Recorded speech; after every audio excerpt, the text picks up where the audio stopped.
Nama Om Vishnu Padaya Krishna Prestaya Bhutale Srimati Bhakti Vedanta Swamin Iti Namine Nama Om Vishnu Padaya Krishna Prestaya Bhutale Srimati Bhakti Vedanta Swami Iti Namine Namaste Saraswati Deve Gauravani Pracharine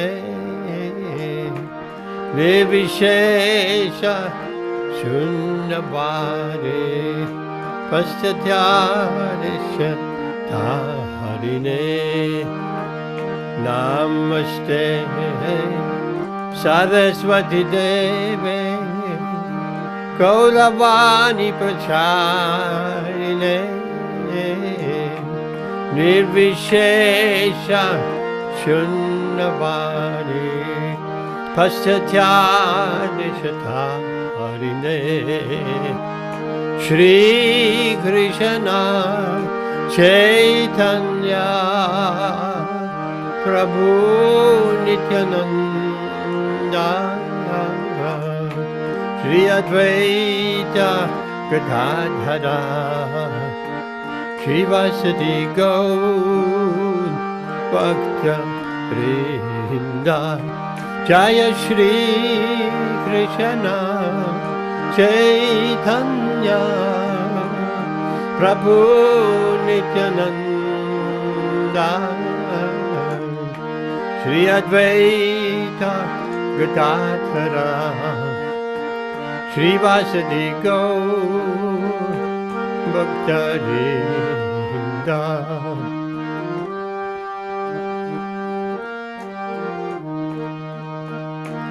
Hare Krishna, Hare Krishna, Krishna Krishna, Hare Hare, Hare Rama, Hare Rama, Rama Rama, Hare Hare, Hare Krishna, Hare Krishna. Krishna, Krishna, Hare Hare, Hare Rama, Hare Rama, Rama, Rama, Hare Hare, Hare Krishna, Hare Krishna, Krishna, Krishna, Hare Hare, Hare Rama, Hare Rama, Rama Rama, Hare Hare, Hare Krishna, Hare Krishna, Krishna, Krishna, Hare Hare, Hare Rama, Hare Rama, Rama Rama, Hare Hare, Hare Krishna, Hare Krishna, Krishna Krishna, Hare Hare, Hare Rama, Hare Rama, Rama Rama, Hare Hare, Hare Krishna, Hare Krishna, Krishna Krishna, Hare Hare, Hare Rama, Hare Rama, Rama Rama, Hare Hare, Hare Krishna, Hare Krishna. Krishna Krishna Hare Hare Rama Hare Rama Rama Rama Hare Hare Hare Krishna Hare Krishna Krishna Krishna Hare Hare Hare Rama Hare Rama Rama Rama Hare Hare Hare Krishna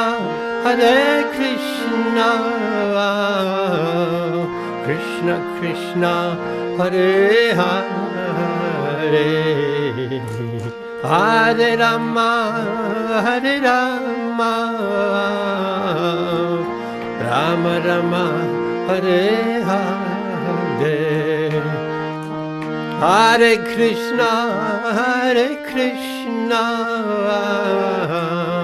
Krishna Krishna Hare Hare Hare Rama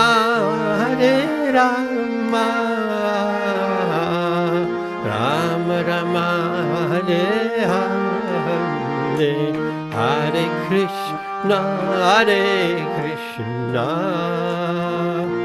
Krishna Krishna Hare Hare Hare Rama Rama Rama Hare Hare Jaya Gaura Nitai Jaya Gaura Nitai Jaya Gaura Nitai Jaya Gaura Nitai Jaya Gaura Nitai Gaura Nitai Jaya Gaura Nitai Jaya Gaura Nitai Nitai Satchishundar Nitai Satchishundar Nitai Satchishundar Jaya Nitai Satchishundar Jaya Nitai Satchishundar Nitai Satchishundar Nitai Satchishundar Jaya Nitai Satchishundar Jaya Giri Govardhan Giri Govardhan Jaya Giri Govardhan Jaya Giri Govardhan Giri Govardhan Giri Govardhan Jaya Giri Govardhan Jaya Giri Govardhan Prabhupada Prabhupada Jai Jaya Prabhupada Jai Prabhupada Jai Prabhupada Prabhupada Jaya Prabhupada Jai Gurudev Gurudev Gurudev Jai Gurudev Gurudev Gurudev Jai Gurudev Jai Gurudev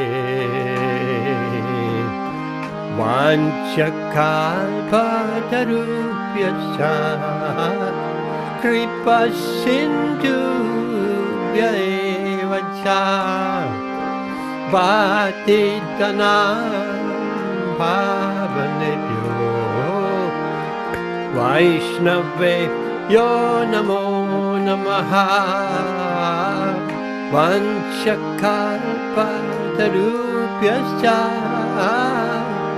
Kripa Sindhubhya eva cha Patitanam Pavanebhyo Vaishnavebhyo Namo Namaha Ananda Kudi Vaishnava Vrinda Ki Jai Jai Namacharya Srila Haridas Thakur Ki Jai Prem Shri Goshi Krishna Chaitanya Prabhu Nityananda Shri Advaita Gadadha Shri Vasadi Gaura Bhaktarinda Ki Jai. Hare Krishna. Did you recognize this tune? Anyone? Jayanti Bai, Hare Krishna, welcome.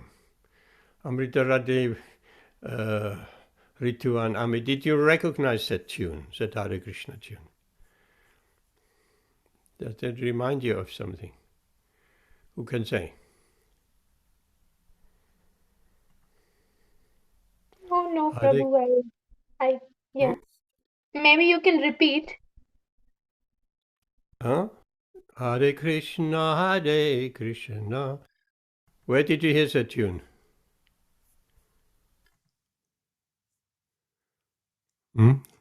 Tell us. No idea, Prabhu. That is a Pandava tune, one of the Pandava tunes. Oh. Hare Krishna, Hare Krishna. Beautiful, beautiful, beautiful tune. Okay. Welcome everyone. Welcome Jayanti Bai, Amrita Radhe Mataji. Rituan there also? He has had a long day, Prabhu. He's taking rest. He's taking rest during Bhagavad Gītā class? What's that? Hare No, Krishna. he's done his services, but he needs to relax a little bit. He's very tired. Long day at work. Okay. Long day, yes. These days, from my perspective, these days are extremely short. They're flying by. They're flying by. The days are very, very short. The weeks are short, the months are short, and lifetime is short. It just rushes by. Unbelievable. Okay. What Bhagavad Gītā verse are we discussing tonight? Anyone? Suggestions? What Gita are we looking at tonight? You can say. Someone come up with a verse. We'll share the screen in the meantime.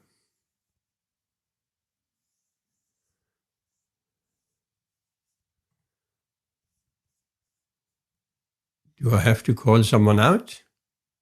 You always have to think ahead. At least an hour, at least a day ahead. Which next verse? Okay, we're asking Amit. Amit, come up with a verse. Which verse would you like to look at?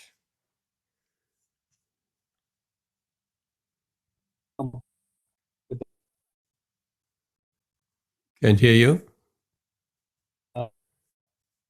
You're breaking up. That's not good. Okay, Amit is breaking up. So it's going over to you, Amrita Radhe Mataji. Which verse?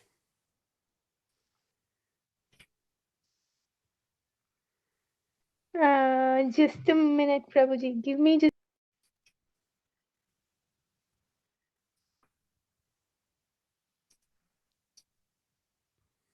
Which verse?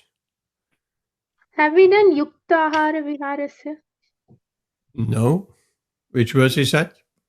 Yuktahara Viharasya. Which chapter? I will tell you the number, Prabhu, please wait.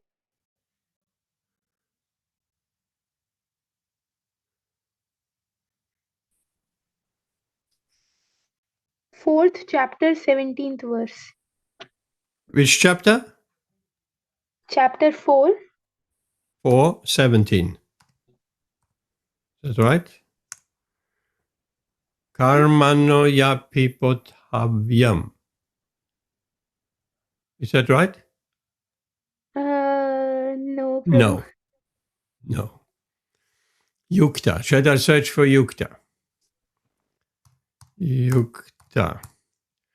773. Karma Buddhi Yukta he knows, not that one. Does it start with Yukta? Yuktahara Viharasya? Prabhu, please try 6. Yes, this one. 6.17. Yeah. 6:17. 6:17. Okay. You might want to read this verse and translation and purport as well. Okay, Prabhu. Yuktahara viharasya. One more. Om Namo. Oh, sorry. Om Namo Bhagavate Vasudevaya. Om Namo Bhagavate Vasudevaya. Om Namo Bhagavate Vasudevaya.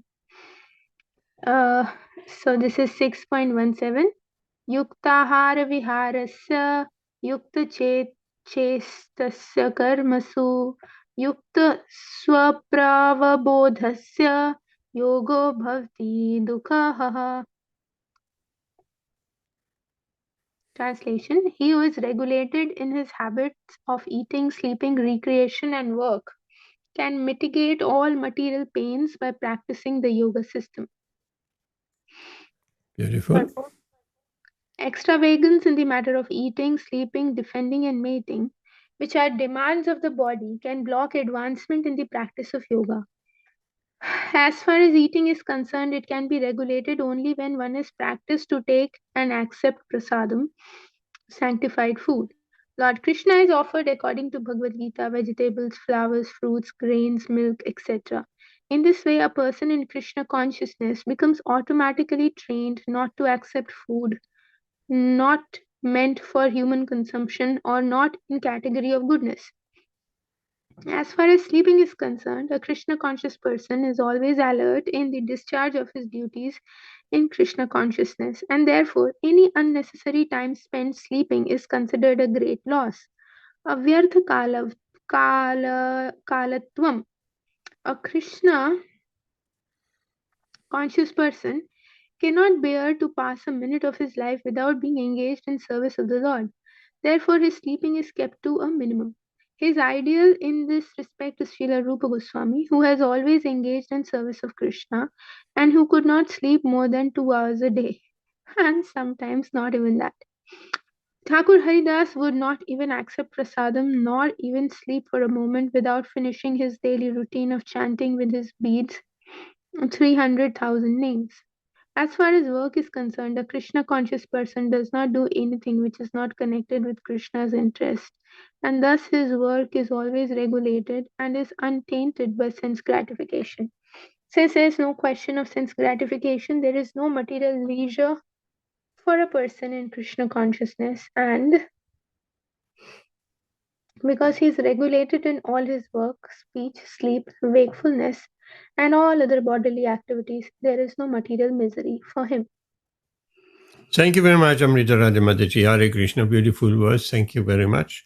Let's read that translation again. He who is regulated in his habits of eating, sleeping, recreation, and work can mitigate all material pains by practicing the yoga system. Of course, the 6th chapter of Bhagavad Gītā is the yoga chapter. In particular, here it is called Dhyana Yoga. So, for a yogi, the first principle is he must regulate his senses. That's the purpose of yoga, to regulate the senses, to control the senses. The sense of seeing, of not just anything seeing, is regulated. What we should see, what we should hear, what we should taste, what we should touch, what we should smell. So these are the senses. And the mind is also classed as a sense.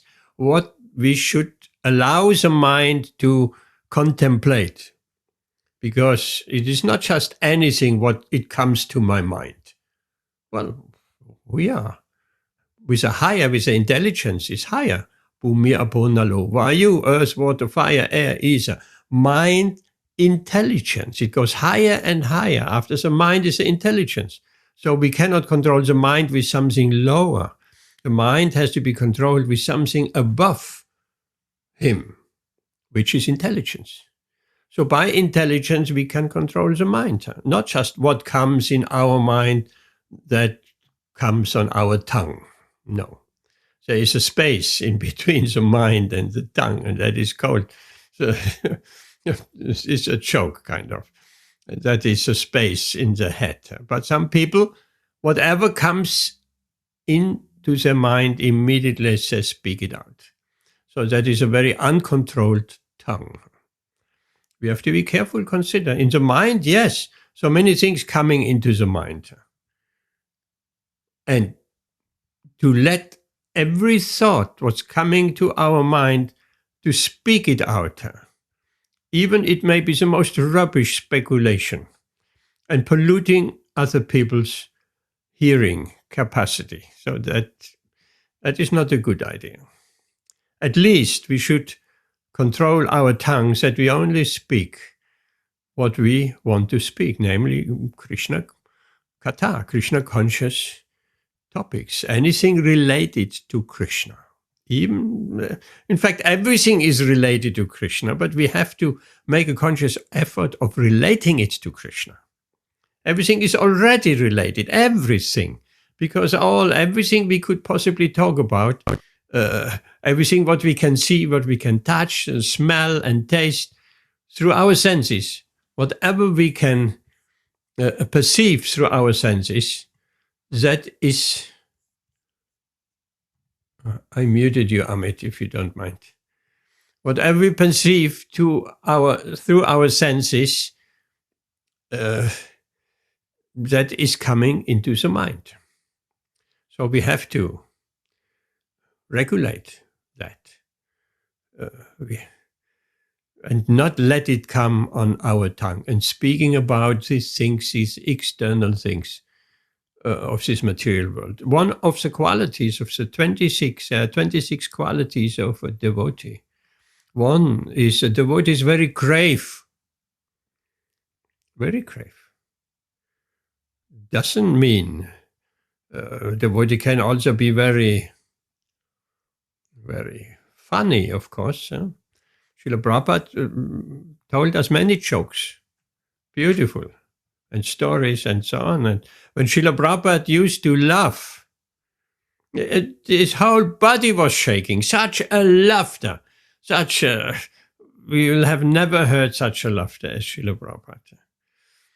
So it's not we are only kind of stern and no. But in general, devotee is grave. He is only speaking what is necessary to speak. Not useless speaking. That useless speaking is called Kramya Katha. Unnecessary talking. And we talked about that before. People are talking so much. Constantly they're talking.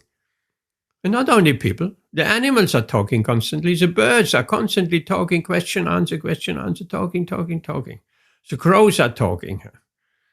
The pigeons are talking. All the animals are talking. Humans are talking constantly. But all that talk, most of that talk is a useless waste of time because it's not relating to Krishna. Also, everything is related to Krishna.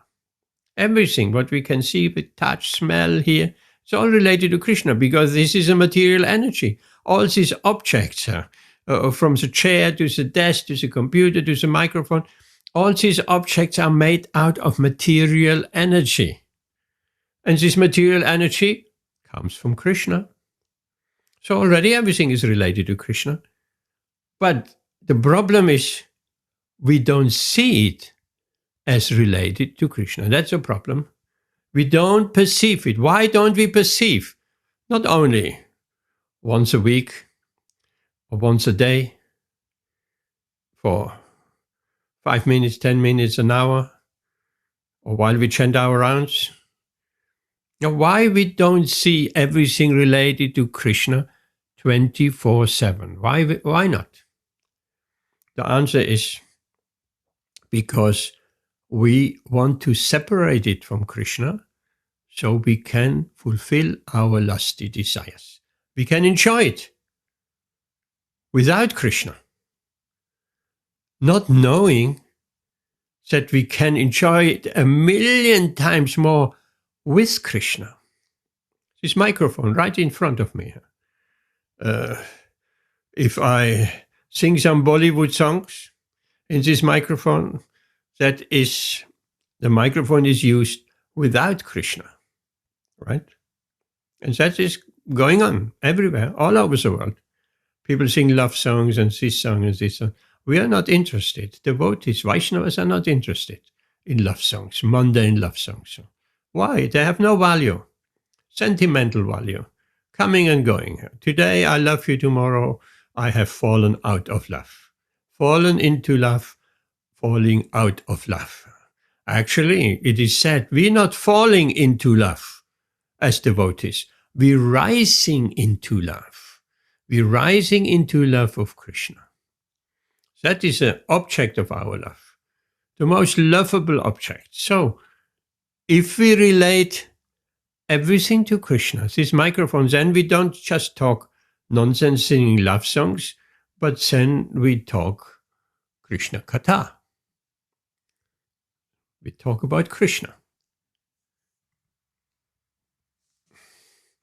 We have to relate this microphone talking Krishna Katha. Talking about Krishna as we do it now. And using your mobile phone in the same way. Well, the mobile phone can be used in so many ways. We can watch some films. We can watch some TikTok. We can watch some YouTube, Instagram, Facebook, so many things. And lots of nonsense. Also, I have to say, like my Facebook, and I using it like that. Only look at my Facebook page. If you come across, look for it, Gauranga Sundara Das. And you will only see Krishna Katha. No family talk. Brother, sister, or this or that. No, that Facebook page, my Facebook profile is only for spreading Krishna consciousness, for sharing Krishna consciousness. Swarup Das, Prabhu, he is sharing every day some little story about Srila Prabhupada. I reposting that. And I post sometimes when I have some time. I post my own from any reading, short, little bit, because people don't like to read long things.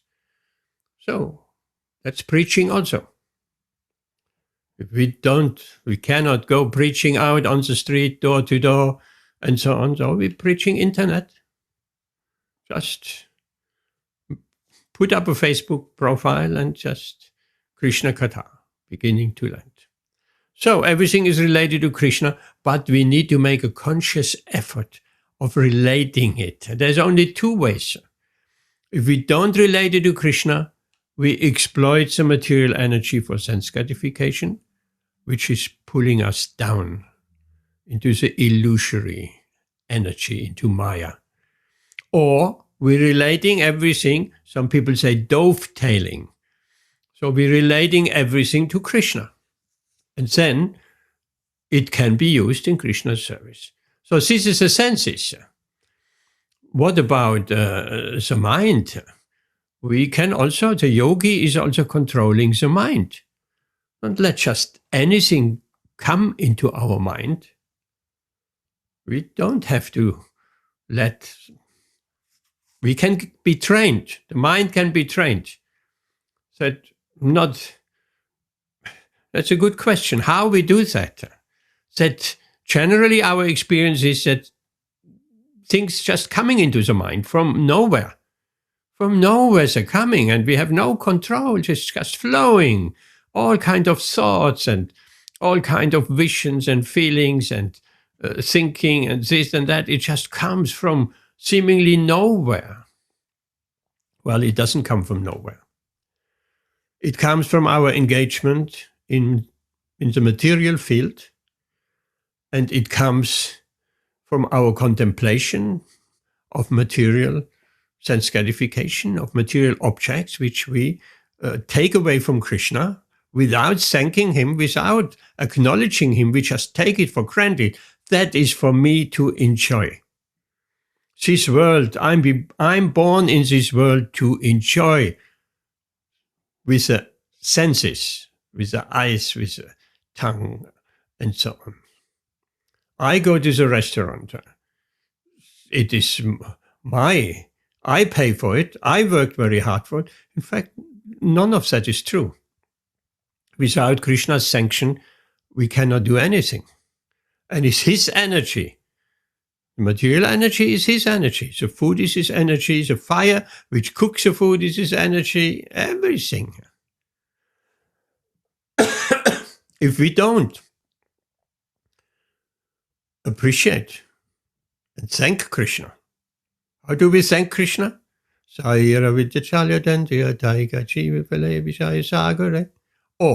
Hare Krishna, Krishna Krishna, Hare Hare, Hare Ram, Ram Ram, Hare. Even just said, if we don't thank Krishna, we'll take it for granted, not remembering Krishna, and use it for our satisfaction of the senses. And what is that?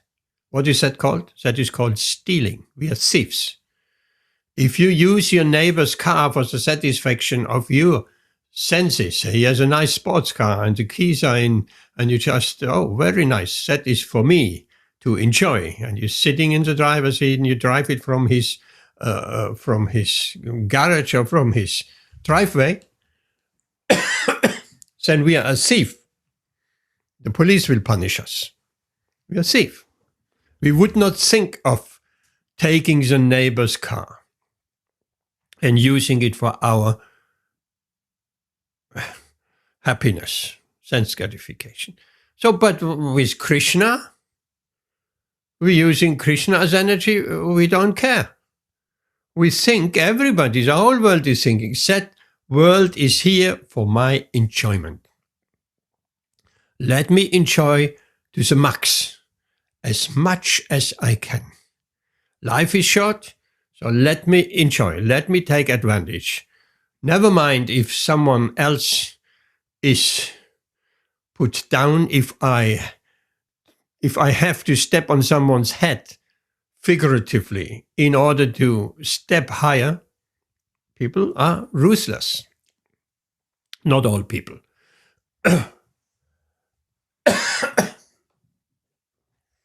There are some more moral people, ethical people,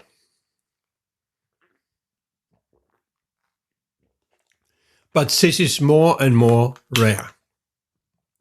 People are out there in this material world to fulfill their desires. Never mind anybody else. Why people killing animals or having animals killed on their behalf by someone else? They don't care about the animals. They don't care about killing anyone. It's all about my enjoyment. That is a very, very drastic example. But that same example, that the person who goes to the restaurant or goes to McDonald's and gets a burger, a beef burger, and like that, he doesn't care for the animals. Even if someone explains, but that is meat, that is an animal has been killed. No, the idea is the animals are here for our enjoyment. That's the idea. That's what the whole world is going around in that. The animals are for my enjoyment. The plants, everything is for my enjoyment. I can exploit this material energy. I can exploit other human beings, or to speak of animals, plants, everything I can exploit so that I get the most happiness out of it for my enjoyment. I don't care about anybody else. Perhaps for my and my family's enjoyment. I care only for myself and my family. Everything else outside the family, we don't care. I've seen it here, even with my direct neighbors. Several families, it's not just one. In my time here, so quite a few families have moved into that one flat in the hallway. Not the direct next door neighbors. They're very steady since many, many years. Nice couple. But the neighbors where you go up the steps. So they keep, I think so, I would assume so, they keep the house very nice and tidy, but past the front door, they don't care. They don't care. They're dropping the garbage. They don't drop the garbage in the living room, not in the kitchen and not in the hallway, but once they're out of the front door, then they drop the garbage. So what does that show? In that hallway where we come to the temple, well, they don't mind, they're dropping garbage there. I've never, ever seen anybody cleaning that hallway. I have cleaned that hallway many times, swept it, but nobody else. Because that is not my home. Home stops by the front door. Similar or same, my family, my home, my family. I care for my family. I care for my home. I care for my wife and my children. And extend it a bit further for my brothers, my sister, my relatives, my cousin. And take it a bit further. I'm such a caring person that I care for my community. Not anybody else's community, just my community. Sony or this or this or that. My community. Indian people know that very well. There's a different community. Here in Leicester, they have community centers. The Sony Samaj. Sony Community Center. And this community center and that community center. Where people go. Community activities are good. Nothing wrong about that. But they identify, this is my community. I care for my community. I do some voluntary work for my community. Other communities, they can go to hell. I don't care. And expands that a little bit further. My country. I stand for my country. Any other country, we don't care. For my country, I may even fight for my country. I fight for my country. I even die for my country. But I don't die for any other country, only my country. And anybody else's enemy. My countrymen, this is a friend, everybody's enemy. So this is material consciousness. We all know that. We have heard it many, many times before. But we might be advised to look at ourselves. How much is there still a material identification? Do I still think I'm Indian? Do you still think I'm Indian? Do I feel when another Indian walks down the street and we're meeting each other, do I feel I have a connection with that person just because he's Indian? Or German, or English, or American, or whichever, Ukrainian? Do I feel because he's coming from the same country, I have some affection for that person? Not the other person. Not the black person. Only a white person or an Indian person. And racism comes in that it works exactly like that. So if I have more affection for someone with the same skin color, with the same community, family, country, then I'm in the illusory energy. Because we are not this body, we are not English, we are not Indian, we are not Gujarati, we are not Bengalis either. No Germans, no English, no American. We are not. Just because our body is born in Germany, in Gujarat, in Mumbai, Bombay, that doesn't make us Indian or German or English. Next time around, our body takes birth in a different country. Now we identify as Gujarati or English or Indian, and everybody else we have no affection, Or we may hate. We may even hate, or we may even fight. Well, we just spoke of we may even go to war for my country. We may even be ready to die for my country. People do that. There are wars going on everywhere. They die. The Ukrainians dying for their country, and the Russians die for their country. Just like that.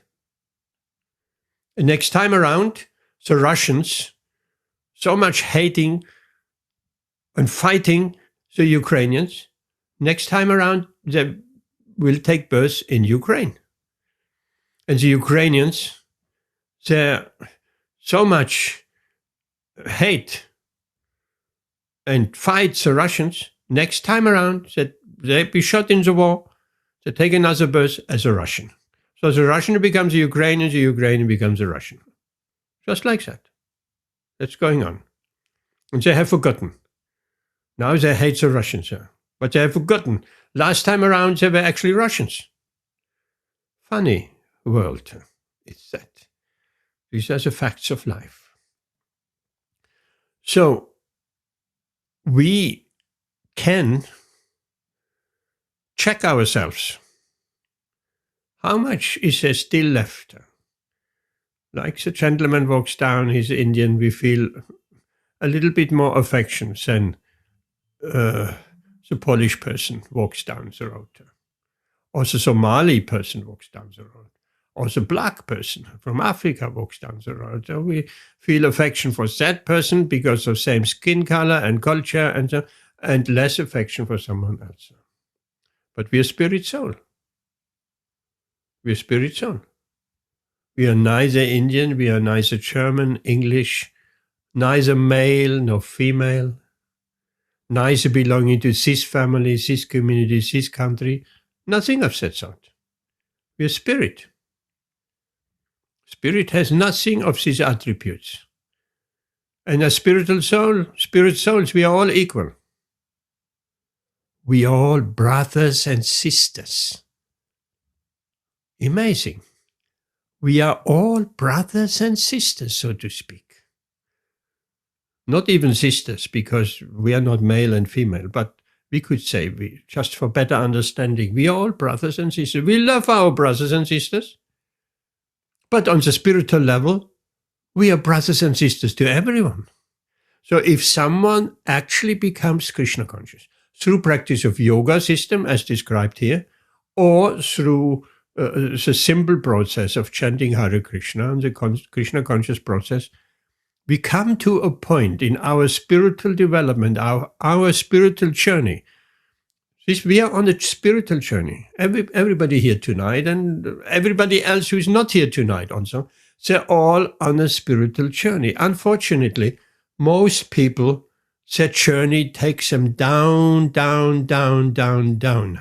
in the mode of ignorance and in the lower species of life.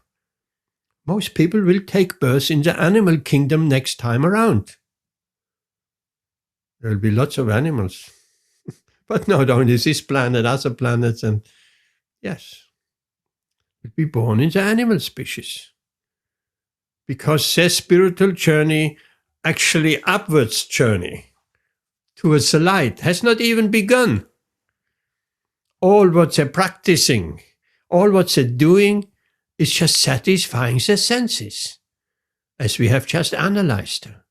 People think this life is all about of satisfying our senses, of eating something nice, of feeling some nice soft touch, of seeing something nice, hearing, smelling, and something nice for the mind, thinking about something nice. That's what people in general, they think that's life is all about. Let's maximize it. So the whole life is just hunting after more pleasure through the senses. And even that doesn't work out. Even that doesn't work out. Because like anything else, it's getting used up. Like a candle. Light a candle. We have nice light. But let the candle burn 1 hour, 2 hours, 5 hours, and the candle gets smaller and smaller and smaller until nothing is left of that candle. We think, particularly when we are young, our senses will enjoy these material objects.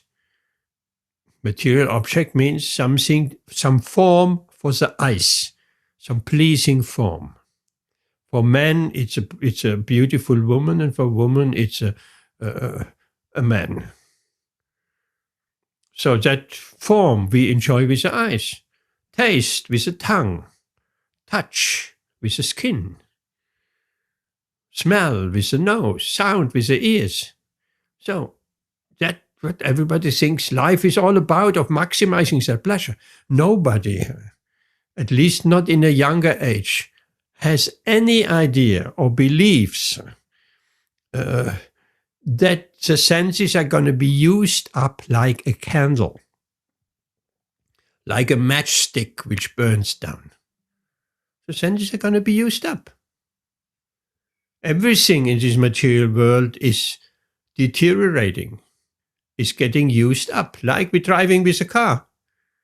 We cannot think, I fill the tank with petrol and I'm going to drive for 20 years. No, you have to fill it up and fill it up and fill it up and change tires and change window wipers and change this and oil service and constantly maintaining. And then at one point, finished. Get a new car, get a new body. So the sense is losing their power. And not only losing their power, any older people speak 50, 60 onwards, 70, 80 for sure. Any older person will agree with that. Said they cannot enjoy anymore as they enjoyed when they were 20 years old. When we are 20 years old, we cannot imagine that we think what I'm enjoying, that sensation I'm enjoying with the senses. When I'm 20 years old, the body is strong, the senses are strong, we are youthful. That will last my entire life. But that's not true. An old person will tell you that's not true. The senses are wearing out, like the tires of the car, like our cloth, like our shoes.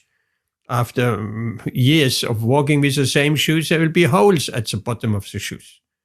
So the senses will wear out. And then we become very frustrated. Have you ever realized when old people talk, what's they talking about? They're talking about, oh, when I was young, we did this and this and that. When I was young, we enjoyed like this, like that. Why is that talking in the past when I was young? Generally speaking. Because now, in the present, they cannot enjoy the senses anymore. So they're trying to enjoy within the mind the situation when the body was younger and still could enjoy the senses. So these are very important realizations. We have to understand these senses are wearing out. And not only wearing out, they don't give us that same pleasure and that same excitement as 20, 30, 50 years ago. Not only that. So more we enjoy the senses, so quicker they wear out. And that's logical. So more we driving with our car, so quicker we have to change the tires. If we drive once a week for 5 miles, then our tires will last almost eternally. Not eternally, but a very long time. But if we drive every day, 100 miles, every single day, these tires will be wearing out soon. And so we are in quick fit. Okay, fit me some new tires. So more we use the senses, so quicker they wear out. The senses in sense gratification. So we may have never thought about that. But it's a fact of life. There are some people who outrageously using up their senses in young age. Party going, this and that, unrestricted sex life, unrestricted eating, unrestricted all of the senses. So when they're in approaching 50 or perhaps even 40, the sense is already becoming blunt, used up, and then they're lamenting. Old people becoming those who at least have built their life on sense gratification, on using the senses. Not using, actually misusing. Everybody is misusing the senses. The senses are not meant for getting that excitement. Also, it happens. If we contacting the object of the senses, we feel that excitement. We feel that satisfaction. We feel that, yes, but the senses are not meant for that. It's not meant for that. The senses are meant for being controlled. As here, Krishna says, regulated in our habits. Eating, that is referring to the senses, the tongue. Sleeping, recreation also. Recreation, that must be also a yogi. There's another verse where Lord Krishna says, a yogi doesn't eat too much, doesn't eat too little, doesn't sleep too much, doesn't sleep too little. So balanced. Nobody says, don't eat anymore, don't sleep anymore. No recreation, no hearing, nice sound, no touching anything. No, that's not a balanced way. And how are the senses balanced and regulated? No meat, no fish, no eggs, no intoxication, not even tea and coffee, no illicit sexual connection, no gambling, no intoxication. So this is a balance. This is a balancing act.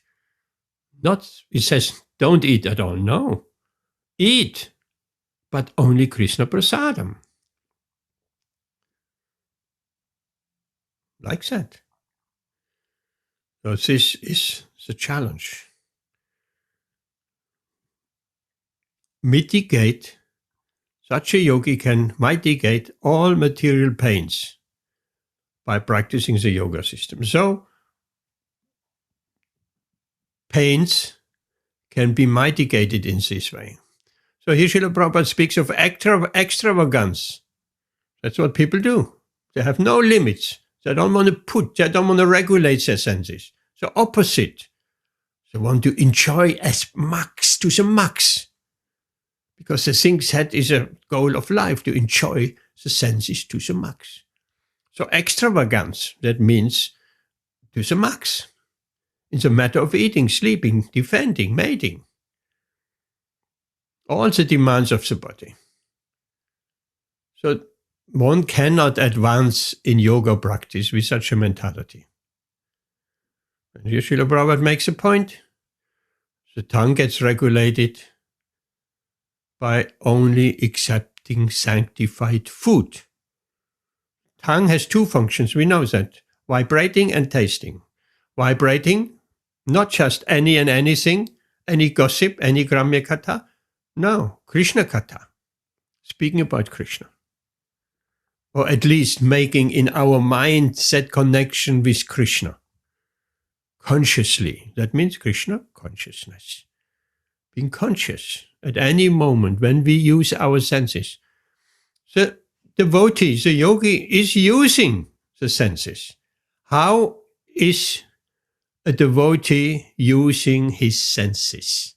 There is a very nice verse in Bhagavad Gītā. Who knows that verse?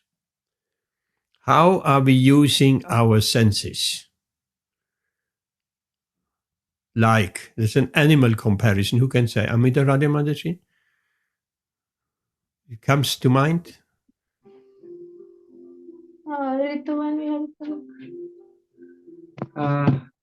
Yes, Prabhu. I can remember some of them, like the deer with the smell of the musk, the elephant with the touch, the he elephant and the she elephant touch, and bees.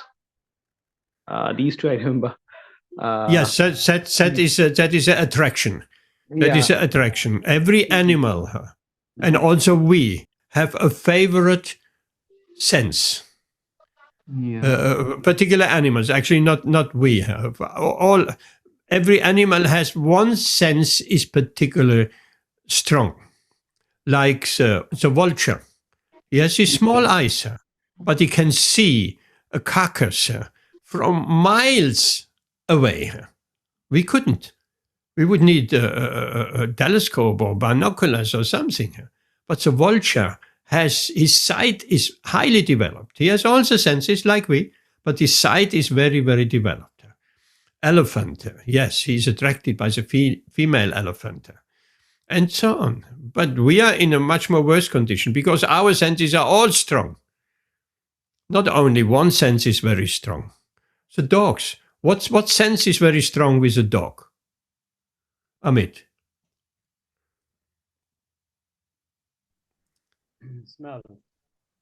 Smell. The dogs are constantly have their nose on the ground. Constantly the nose on the ground. Every corner they're smelling. If another dog was there. If another dog peed on that stone. They're smelling.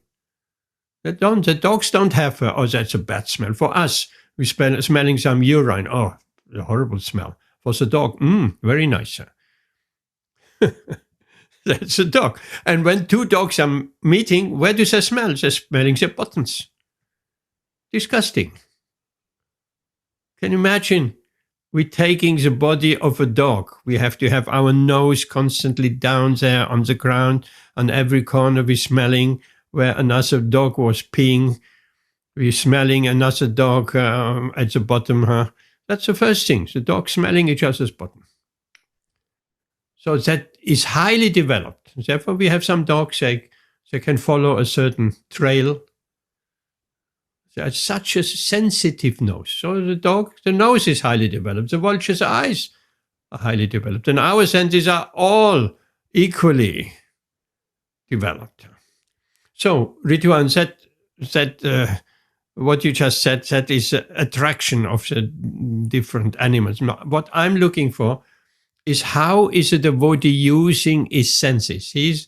Bhagavad Gītā, the translation, gives us an example of an animal. Remember? Hare Krishna Prabhu, the tortoise, like yes, Bhagavad yes. Gītā mentions that tortoise. The tortoise. Very good. The tortoise. When the tortoise wants to walk, the legs coming out of the shell. And then the tortoise is walking. If there's any danger, legs back into the shell. So that Krishna is saying, use your senses like this. Use your senses in Krishna consciousness. You put them out, use them. If there is any kind of enjoyment without Krishna, withdraw your senses within the shell. So that's a very, very... That's verse 58 in chapter 2. Verse 58 in chapter 2. Read it. Is when a person can withdraw his senses from their objects, just like a tortoise, its limbs on all sides, his wisdom is firmly set. Yes, very nice. Thank you. You're a Bhagavad Gītā scholar by now. I'm happy. That's great. Yes. We should know these verses, some key verses. I mean, we have gone through the key verses, but in our own reading, and so we come across some important verses again and again and again, and we should remember them. So how can we use ours? Like the tortoise. Out of the shell, back into the shell. So, not just like a materialistic person, he has no regulation, he has no power over the senses. It's the opposite. The senses have the power over him. The senses. The materialistic person is a slave to their own senses. The eyes tracking him here, the ears tracking him there, the sense of smell, the taste, the touch, tracking him here. So they are slaves they have no control over the senses. But here we're speaking about the yogi. The yogi has to learn to regulate his senses, to control his senses. That's the whole idea of asanas, to regulate the senses. And so many other yoga practices.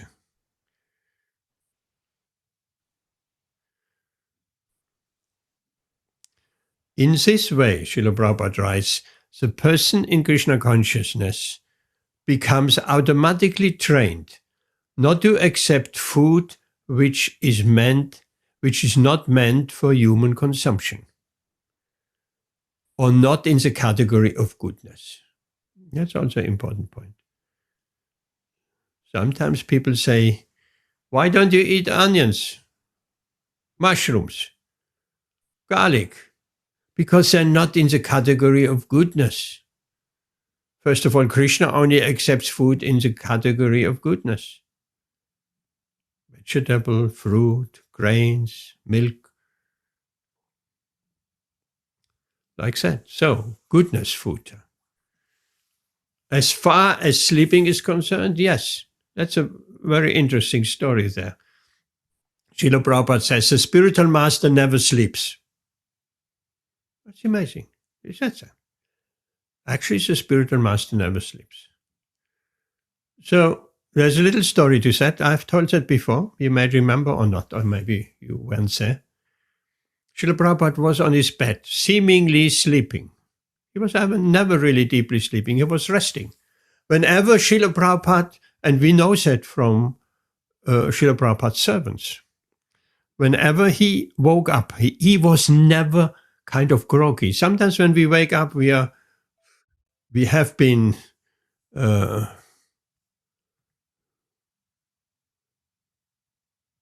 who has come? Amit has come. Okay. Sometimes when we wake up, we are a bit groggy. We are still kind of we have had a big dream or something. We are a bit drowsy. Huh? Srila Prabhupada was never like that. Never, ever. When he was rising from his bed, he was fully conscious. The moment he got up, fully conscious. So he was never really sleeping. So the story goes like that. Account from his servant. He was lying on his bed, eyes closed, and his servant was sitting somewhere in the corner on the floor. And he thought Srila Prabhupada is deep asleep. While in the temple room, Kirtan was going on. Big Kirtan. Midangam, boom, boom, boom, boom, boom. Hare Krishna, Hare Krishna. And then, without opening his eyes, Srila Prabhupada said, the Midangam should never be louder than the singer. Just like that. So he wasn't asleep at all. He was resting, but not asleep. The Midangam should never be louder than the singer. First of all, that's a very good, important instruction, because sometimes devotees are bashing the Midangam, so passionate, they're almost breaking the skin, because they get carried away. The Kirtan is ecstatic. But we have to be conscious even in Kirtan. That the Midangam should never be overpowering the one who is chanting Hare Krishna. Otherwise, you cannot hear Hare Krishna, Krishna. You only can hear boom, boom, boom, boom, boom, boom. But the point here, besides the lesson we can learn, that Midangam should never be louder than the singer, the lesson we can learn is that Srila Prabhupada was never sleeping. He was resting. That's also, sometimes people do a power nap. That probably comes closest. So Srila Prabhupada was only doing power nap.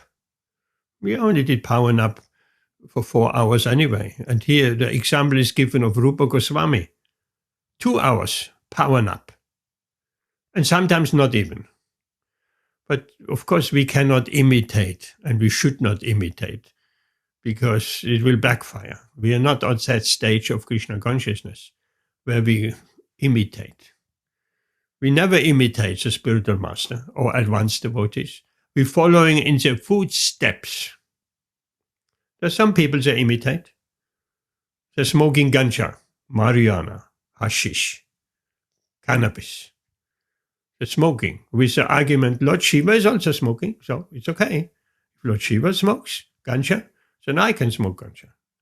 Okay, Lord Shiva, he drank an ocean of poison. You also drink an ocean of poison. Even a drop of poison will kill you.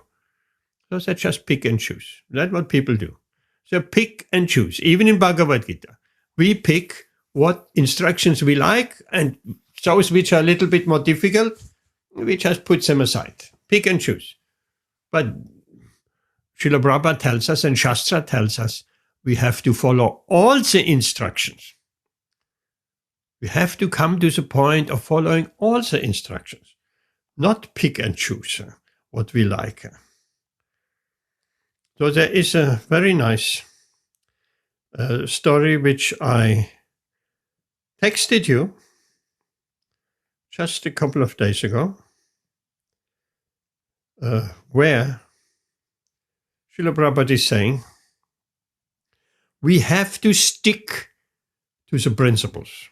Principles means no meat, no fish, no eggs, no. Those are 4 principles. How I can serve Krishna always. Ya yasya hare dasye. If you cannot do that, how to serve Krishna always? And serve Krishna always means not we have to do 24 hours arti, waving the ghee lamp. No, there are a million times of ways of serving Krishna. Shravanam, Kirtanam, Vishnu Smaranam, Patasevanam, Archanam, Vandanam, Dasyam, Sakyam, Atmani, Vedanam. The 8 limbs of devotional service. Shravanam, hearing, chanting, remembering. Manmana Bhava Mat Bhakto, always think of me, become my devotee, and so on.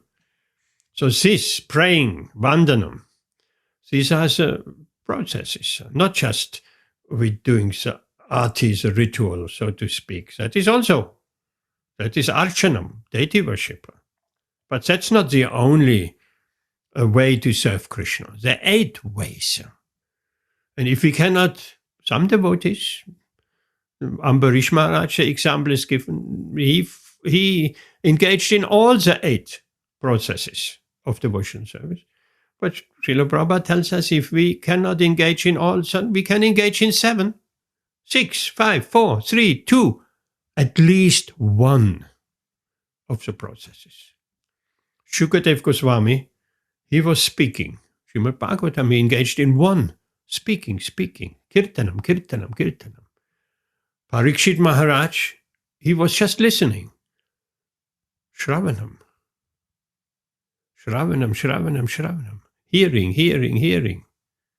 And they both attained perfection just by engaging in one of these angas of devotional service, of these limbs, of this one of the 8. So here Srila Prabhupada says, if you cannot do, if you simply think, how can I do? Simply this, if you practically cannot do, but if you simply think that how can I do? Oh, then also become liberated. Then you also become liberated. Just see, if we don't engage in the process of devotional service in a practical way, even just the desire, the intense desire within our mind of wanting to engage in that service, like meditation. It's like meditation, even that desire. And we also become liberated. We know the story of the Brahmin who had no means of worshipping the Lord. He was so poor. How could he? He had not a plate, he had not a ghee lamp, what to speak of ghee wicks. Nothing of that sort. Flowers, perhaps he could find some flowers, but that's all. So then he heard in an assembly of devotees, he heard, if you don't have these items physically available to offer to Krishna, if you have them, that's very nice, very beautiful. Use them, do it. Then do manasa puja. In your mind, your offering, there's no difference. There's no difference if we engage doing devotional service in our mind, or if we do devotional service in a physical way, with our hands and eyes and so on. No difference. So that Brahmin, he thought, oh, that I can do. I cannot offer beautiful bhoga and 10 course of preparations, that I cannot do. But at least I can meditate, and he did that. And he went to the bank of the Ganges every day. That was new for him. He never heard about that. He can do it in the mind, with achieving the same results, just as Srila Prabhupada is saying here. Same thing what Srila Prabhupada is saying. How can I do? If you just simply think, how can I do? How can I engage in this devotional service? Then you also become liberated. What to speak of when we actually serve. This is such a nice thing, Krishna consciousness. So if you want to save yourself from this material turmoil, then always stick to this Krishna consciousness persistently. We have to be persistent, not giving up. There's no question of hopelessness.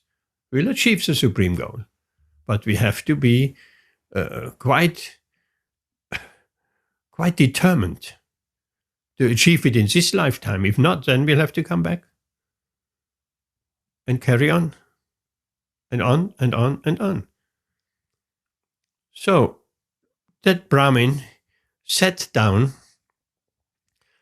near the bank of the Ganges, at the bank of the Ganges, and he sat in a lotus position, cross-legged, and closed his eyes, and he meditated. What did he meditate? In his mind, he was getting Ganges water. Not only in a copper pot, he had all golden paraphernalia, pure gold. Very easy in the mind, we can do that. Everything. The chamara is not some German silver, some nickel, some cheap metal. No, it's not like that. And the bell is not brass, as in the temple. The bells are made out of brass. The ghee lamp is made out of brass. We have to polish it regularly that it shines. Otherwise, copper also, we have to polish regularly with lemon and salt, and so it has a shine to it. No, in meditation, the mind is a funny thing. We spoke earlier, the sense is getting exhausted, burning down like the candle. The mind does not. The mind is ever fresh. Ever fresh. The mind doesn't get burned down like a candle. So within the mind, he closed his eyes and he was meditating in golden paraphernalia, pure gold, no polish needed. That's nice.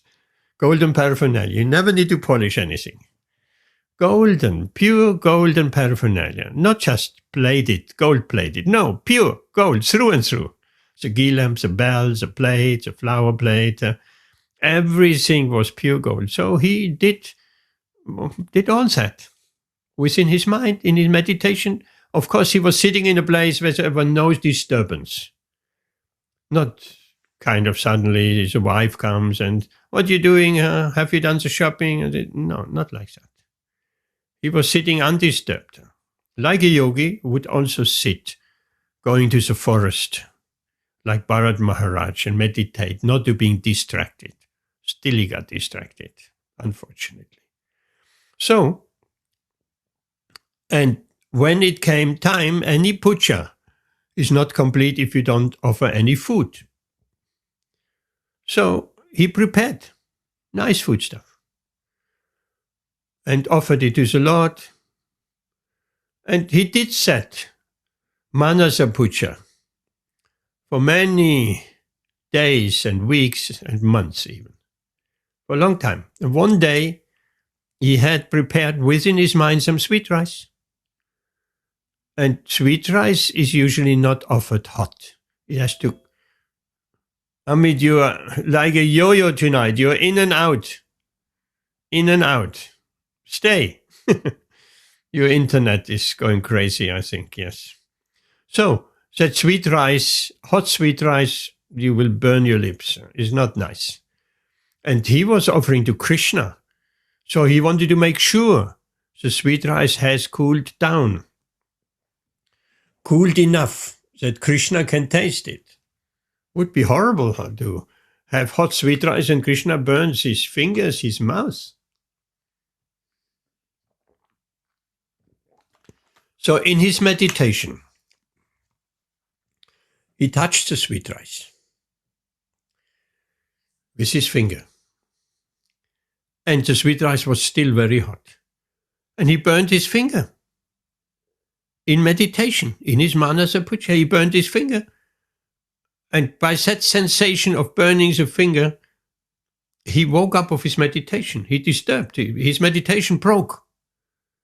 Like sometimes we're sleeping at night and we have some horrible nightmare and we're waking up and sitting up and breathing heavily. And that nightmare, that dream, jolts us out of our sleep.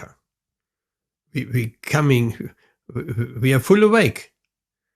And we're having even physical symptoms. So that Brahmin, in that meditation, when he burned his finger, it broke his meditation. But the funny thing is, when he looked at his finger was burned. How is that possible? His finger was burned. By meditation, his finger was burned. Impossible. But Krishna wanted that. Krishna arranged for that. And Krishna, we witnessed that sincere effort of that Brahmin. And he smiled. He smiled of the Brahmin being completely bewildered. He was just meditating and putting his finger and burned his finger in his meditation. And then his finger is burned and red. It's almost like we're having a nightmare and a crocodile bites us on the leg and we wake up and then our leg is bleeding. Just like that. That normally doesn't happen. But Krishna wanted like that, so he smiled. In Vaikuntha, Lord Narayan smiled. When the Brahmin burnt his finger, then Lakshmiji, who was massaging his feet, he was saying, "Oh my Lord, what is the cause of your smile? Please explain." And then Lord Narayan said, "Bring that Brahmin here. Bring me that Brahmin. He has so nicely meditated, such nicely engaged in devotional service. Bring him here." So immediately the Vishnu Dutas, the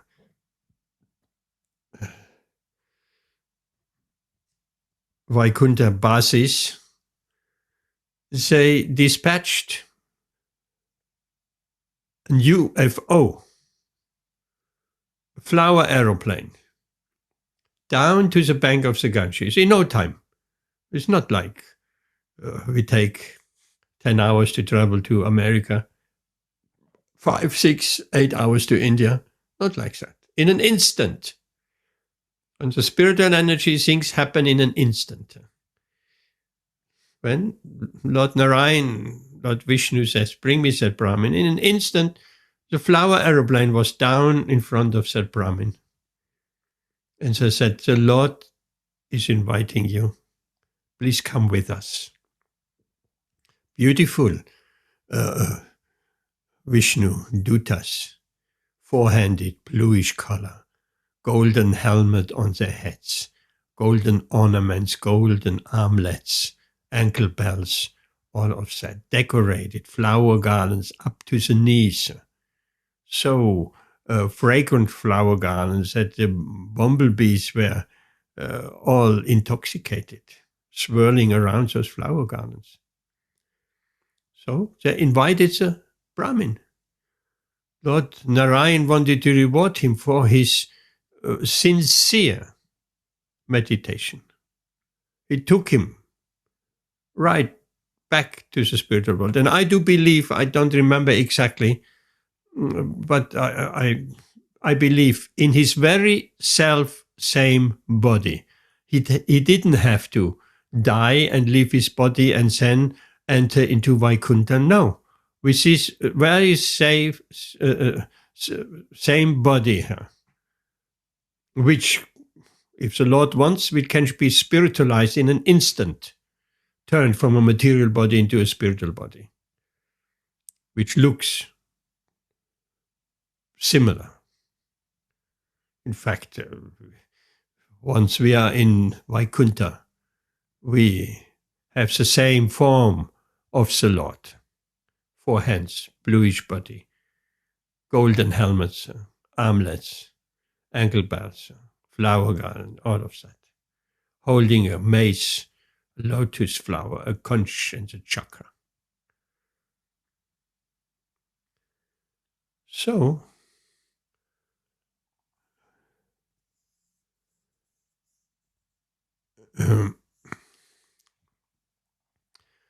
a devotee cannot bear to pass a minute without the service of the Lord.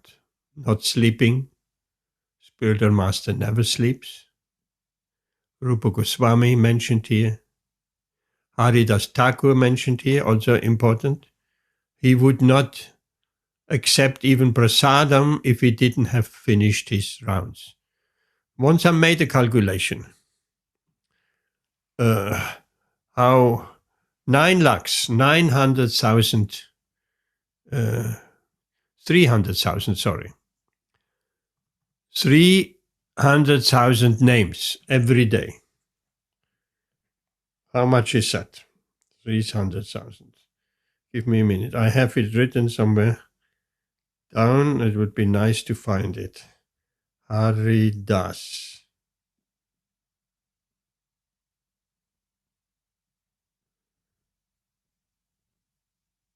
No, I don't.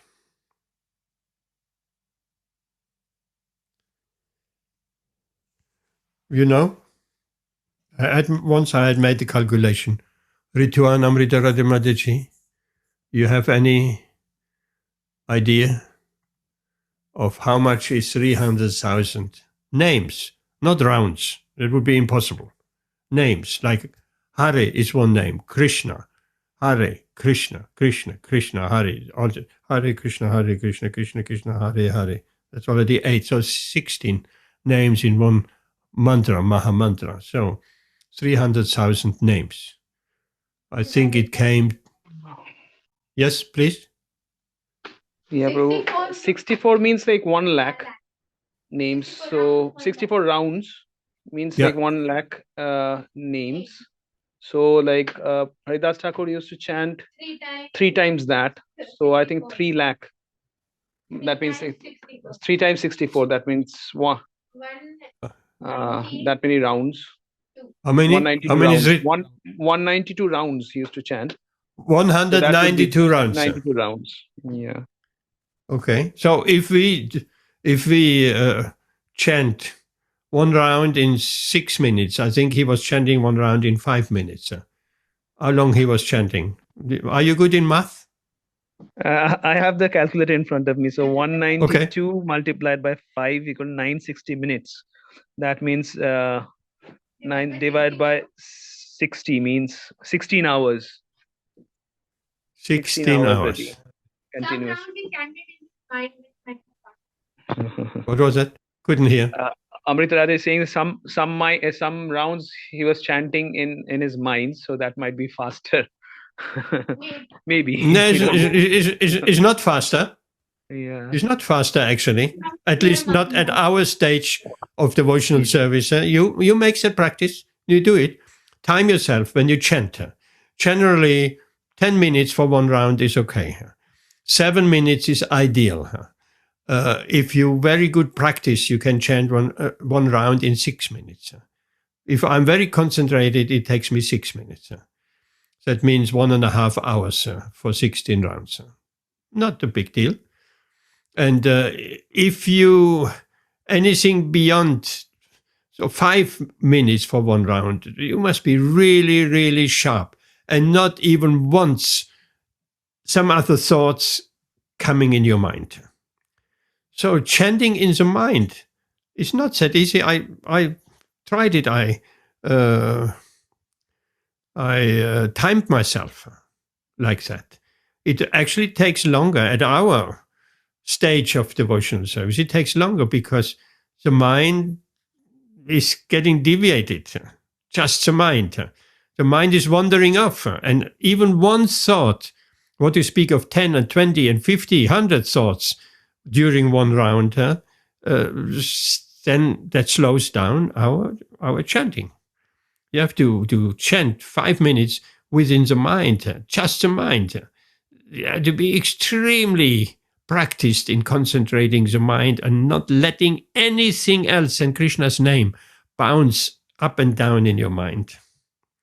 So, but yes, we can chant the 3 stages of chanting. We can chant loudly, and it's much more easier to pull the mind. Hare Krishna, Hare Krishna. By that sound, we're hearing. Just like when next door someone says, Amit, immediately your ears prick. Oh, someone is calling my name. Immediately you hear.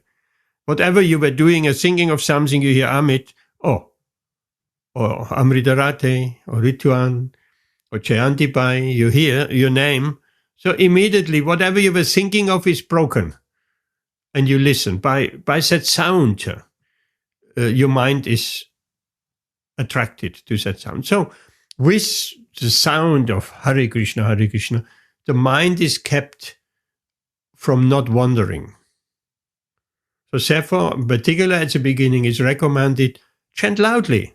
Chant loudly. In this way, the mind is not all over the place. And we should try that. We should try when we chant Hare Krishna, our rounds, our prescribed rounds, maybe 10 rounds, Amit, or it may be 16 rounds for us. Then we should try that while we chant Hare Krishna, that the mind is only connected with Krishna. That can be also in various ways. We can think of some devotional service. We can think of the deities. Actually, Srila Prabhupada was asked, because sometimes devotees say, what shall I think of? How can I concentrate the mind? And so on, so many questions. So one devotee asks Srila Prabhupada, what should we think of when we chant so we can concentrate the mind? Srila Prabhupada said, just here. So he wasn't thinking of that and thinking of the deities and thinking of, no. Very straightforward answer, just here. No need of thinking of it. Just concentrate the mind of hearing Hare Krishna, what comes of our mouth. Hare Krishna, Krishna Krishna. And we can do that. We can do that, just hearing. So this controls the mind. And which, if we are more practiced, we can, to control the mind, we can chant with the lips. Lips moving. They have to move. It's described in the Shastra also. Everything is very clear. It's all scientific. Upper lip, lower lip, and tongue should move. So that is another stage of chanting. And that will be quite quick. And if we practiced in chanting Hare Krishna, then the mind will not be deviated, because we have practiced the mind by chanting loudly, and we have internalized the chanting of Hare Krishna. So when we chant just with the lips, as we have talked the other day, Rituan, when you go to the bus stop and you take 2 buses until you come to the hospital, you can chant with your lips. You don't need to sit in the bus and Hare Krishna, Hare Krishna. You just chant with your lips. Nobody will realize, except they may think, what's he mumbling? He's moving his lips. Oh, he's greeting me. Okay, good morning, sir. That can happen. So, but that is, lip chanting is after we have been well practiced with loudly chanting. And Srila Prabhupada has also been asked, what if some disturbing thought comes into our mind? What shall we do? Chant louder. Chant louder. So we chant Hare Krishna, Hare Krishna, Krishna, Hare Krishna, Hare Krishna. So at that moment, some disturbing thought we have to be aware of our mind. And so we chant a bit louder, and immediately the mind is drawn back to the Maha Mantra. And after that lip chanting, then sometimes, what is the advantage of the lip chanting? One practical advantage, and I'll share with you the secret. The practical advantage is, while we chant loudly, we cannot chant when we take in air, when we breathe in, when we breathe out, right? We may, at the beginning, we may Hare Krishna, Krishna Krishna, Hare Hare. Hare Rama, Rama Rama, Hare. So that may be like that, and which is okay. Later on, these are very fine details, but it's important also. Later on, it's a whole science. Later on, we chant a whole mantra or two mantras in one breath. Hare Krishna, Krishna Krishna, Hare Hare, Hare Rama, Ram Ram, Hare Hare, Krishna Krishna Krishna, Hare Hare, Hare Rama, Ram, Hare Krishna. So one breath. So we chant two mantras, perhaps even three in one go. Immediately, the time we spent of 7 minutes chanting Hare Krishna, immediately it will be less.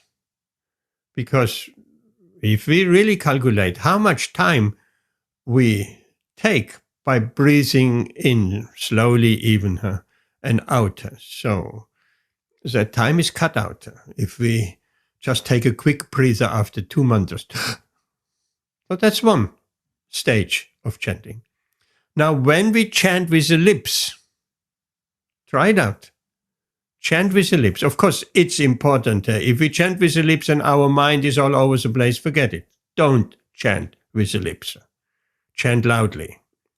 Only if we are more experienced in chanting and the mind is pretty much controlled, then you can try lip chanting. Chant with the lips, and while chanting with the lips, you can breathe in and breathe out. The lips will still move. When sound is coming out of the throat, Hare Krishna, you cannot breathe in and out. It's impossible. Hare Krishna, Hare. No. The breathing in and out will stop the sound from your throat. Right? But moving the lips, you can breathe in and breathe out, and the lips are constantly moving. So immediately our chanting with lip chanting comes down to 6 minutes around.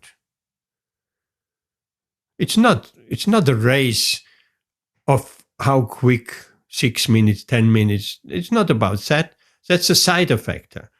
But if we chant like this unbroken, then our concentration, our focus will also be unbroken. That's the idea behind it. But at the same time, it also reduces the time we chant Hare Krishna. And then Haridas Thakur, 16 hours, 3 lakhs of rounds every day, that can be achieved. And then the next stage, what we chant with the lips, sometimes then even the lips stopping, and that chanting moves temporarily into the mind. There's not that much a difference. But then we have to be really, really practiced in chanting Hare Krishna. We're chanting with the lips, and it moves to the mind chanting.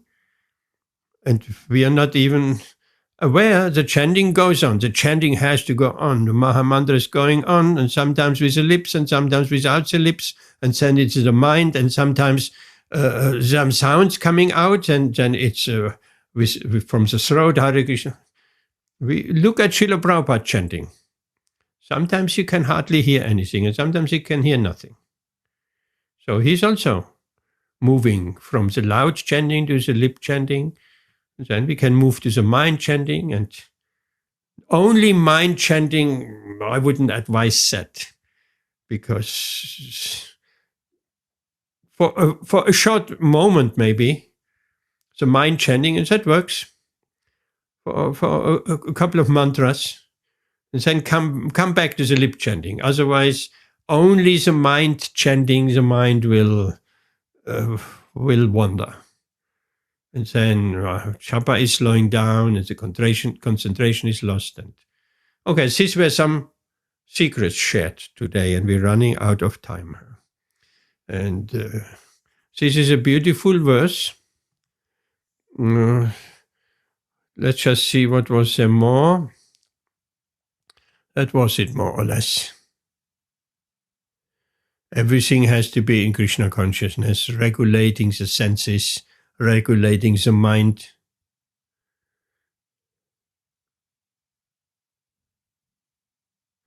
And just let's read that last sentence.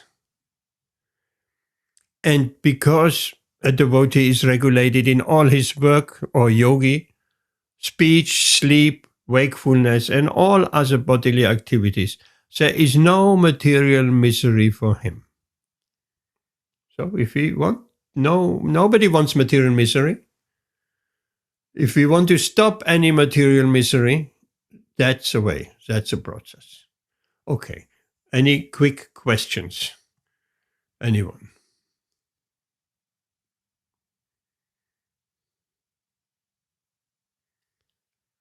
Was that helpful, Rituan Prabhu, Amrita Rati Mataji? Yes, Prabhu, that was really nice. Thank you. Will you try? I mean, make an experiment. And then it may be possible to some extent. If not, then you go back to the loud chanting. But I mean, make an experiment. How is it?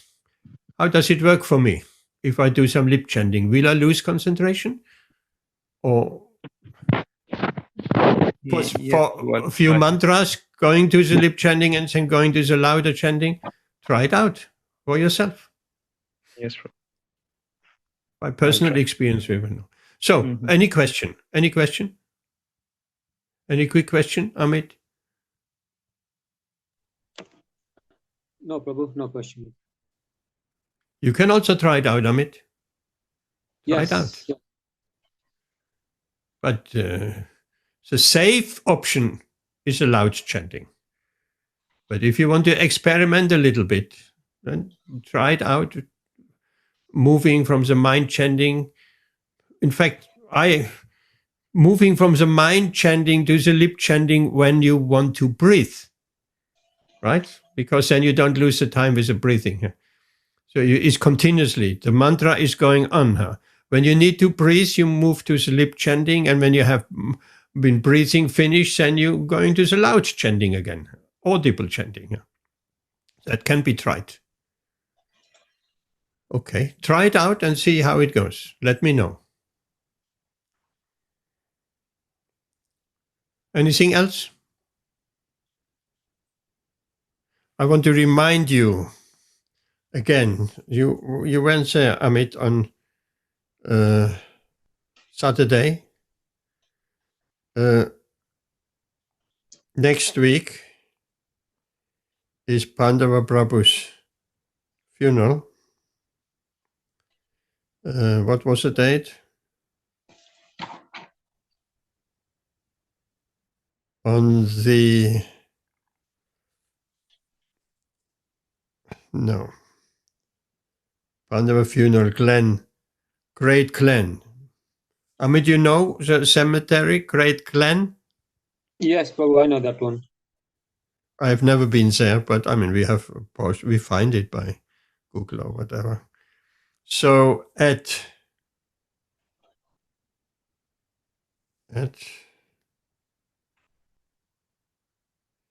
2:30. Yeah. 2:30 on the 27th, Monday. Put it in your calendar. Try to come. Okay, Prabhu. 27, Monday, 2:30, Pandava Prabhu's funeral at Great Glen. Okay, here we stop. Thank you very much. And we'll see you on Saturday, hopefully. We'll see you on Saturday, Amit. Okay, Prabhu, I got a football game on this week, so I'll try to come up with the game. Okay. Rituan, Amrita Radha Manjushri, we'll see you on Saturday Yes, Prabhu. Will be here. on Zoom Yeah. or in real. No, Prabhu, on Zoom. Hare Krishna. So have a Hare wonderful week, few days, and thank you very much. Hare Krishna. Hare Krishna. Hare Krishna.